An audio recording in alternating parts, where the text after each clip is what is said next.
readers. My name is Monique Snyman and I'm an editor for Booktrib.com. Today, I have the pleasure of speaking with author Jeffery L, who's going to give us some insight into his latest book, The Rhythm of Grace on Standalone Mountain. Jeffery's book is one of the selections available in the Booktrib's book club program for January, and I'm very excited that he could find a few minutes out of his busy schedule to talk to us today. Hi, Jeffery. Hey, good to be here.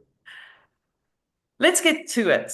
No spoilers, but what can you share about your book that we wouldn't find on the jacket cover? Well, one thing you have to understand about this book that cannot be effectively communicated on a book jacket is this is a very personal novel for me.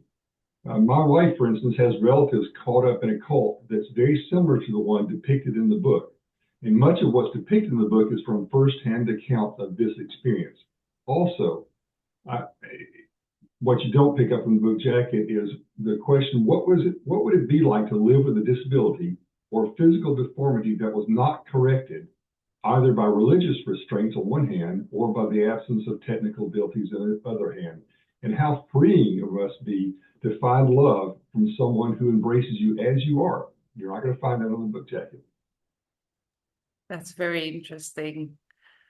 Why would The Rhythm of Grace on Standalone Mountain make a great book club selection? That's a good one. My wife and I actually host a monthly book club, and we're always looking for books that stimulate great discussions. The Rhythm of Grace on Standalone Mountain will almost certainly accomplish this. And I think almost all of us will resonate with at least several of the themes found in the book. The people found in the book, what they experienced. And again, it crosses 500 years of history. There are parallel stories over 500 years of history. You're going to find something that will stimulate discussion there. Yeah, 500 years of history is quite a while. Well, don't worry, it doesn't convey 500 years of history, but there are parallel stories separated by 500 years. Right. What's the best book, fiction or not fiction, you've read in the last year and why? Wow. I struggle a little bit with superlatives, what's the best and things like that, but I alternate personally between older classics and newer books. Now, I'm not sure if you'd call it the best book of the year, but I was delightfully surprised by the book Remarkably Bright Creatures by Shelby Van Pelt.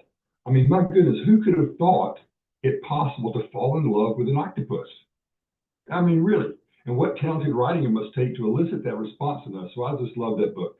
The older book, and by the way, you should love this one, the older book that I consider a classic, I finally got around to reading and that I absolutely love is The Power of One by Bryce Courtney. It takes place a little boy in South Africa growing up in the early stages of World War II and moving through the apartheid years. It is a spectacular and powerful, powerful novel. I'm going to have to look into that one. I'd love to talk to you more about books, especially yours, but I promised readers 5 minutes, so we'll have to wrap this up so they can go read your book. Thank you so much. I hope they will.